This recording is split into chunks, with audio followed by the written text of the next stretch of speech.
DUGGIE feels has been an established artist for over 30 years.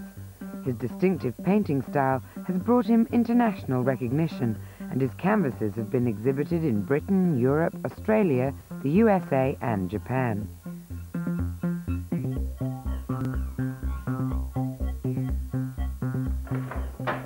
Hi. Hello. Mariella. Nice How to do you meet do? you. Come in. Thank you. His London flat acts as a mini gallery of his work, from small prints to full-scale canvases and murals. It's been his home since he started his career in the 1960s.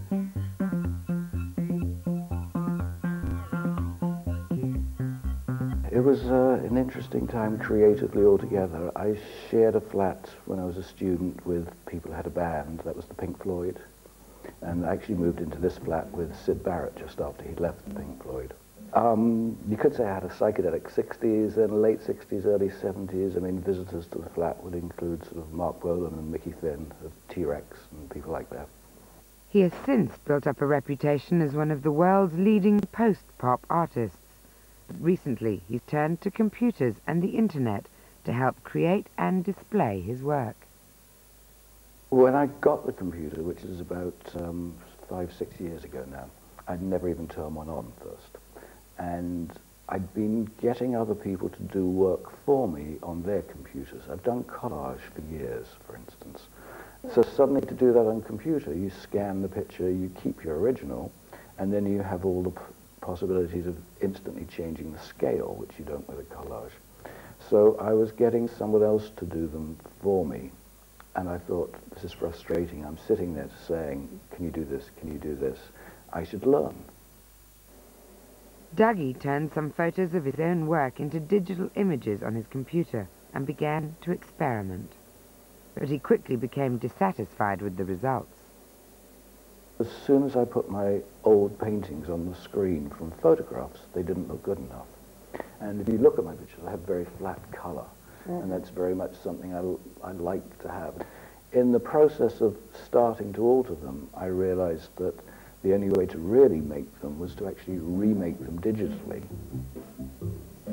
By playing around with the colors while keeping the shapes and outlines, he found he could create versions on screen that looked as bold and bright as the original paintings.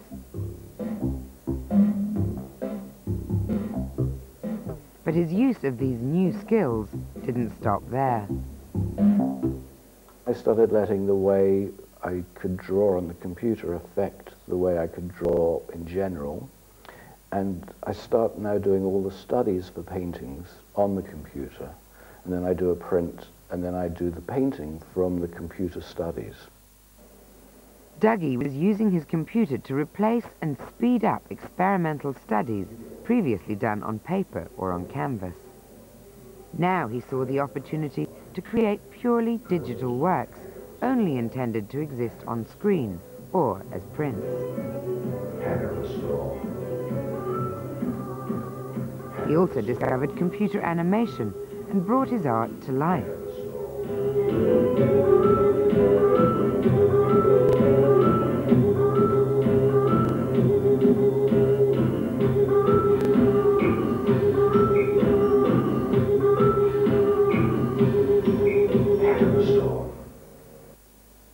He now had a bank of new digital works, as well as an archive of his canvases, recreated from originals that were mostly hanging on the walls of private collectors.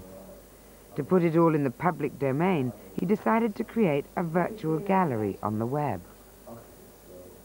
The whole site you could see as a work of art in itself. And certainly I spent a long time considering how to do it, what to put on it. This is the entrance to the virtual gallery, and you get the paintings big just by clicking on them, and you get a big version. And all these were actually canvases that I painted that are now hanging in this virtual gallery. And it starts off back when I was at art school. This was something from the late 60s. Now, I recreated this digitally from a seriously bad photograph, and the painting's long since gone. So for me, it's a big plus, because I could never have shown this to you in the past, before I'd put in the work, of course, in translating it back. The site has also provided a home for his purely digital works. For instance, this is only a digital image that I can do as a print. And I've been adding those backgrounds to other paintings. Here's the woman I was showing you earlier with a digital background. And I've got a whole series of These them would be prints? These are now prints. But doesn't it worry you that if I was a cheapskate, perish the thought, I could print out? The minute something is reproduced, it can be reproduced ad infinitum by somebody else if they want to. So you're not worried? You have to consider it flattery. Also, if someone just adapts something, I've adapted other people's images. I've been influenced by, if you look at my paintings, you can see references to 1,001 other artists. So if other artists reference me, fine. You know, it means the images have a life, a viable life in some ways. Despite DUGGIE's fairly relaxed attitude, there is some inbuilt protection for images on the web. Their quality, when they arrive on another screen, tends to be so low it discourages any copying or republishing. But his virtual gallery does have the potential to generate business of a more legitimate kind. Has anyone looked at your paintings and wanted to buy one from looking at it on your site? I've got someone in New York at the moment inquiring about prices and from looking at the site. Whether he'll go ahead and be my first purchaser online, I've yet to see. We'll see what happens with that. New .com companies like iStorm and BritArt are offering artwork for sale over the internet and competing with traditional galleries. He's forward on these sites, but he remains cautious about the business potential of his own web gallery. Whether it'll be a commercial venture, I'm not convinced yet that will key people into buying. I'll see that in the future, but I am very aware of all the .com companies that have had huge investments that haven't managed to commercially survive.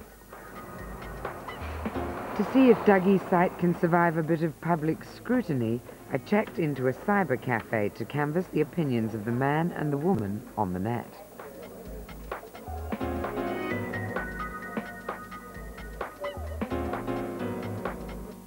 I think his artwork does suit being on the internet because it's accessible for everybody and everybody can see what he actually is all about, and it's definitely worthwhile looking at it to find out about DUGGIE Fields, I think. I think his art is funny. It's funny. His style is a sort of pop art type style, which is similar. It's quite a graphic, as in sort of bold lines and bright colours, and that's the sort of images you get on websites anyway. I knew nothing about DUGGIE Fields before I come here, but after looking at his site, I know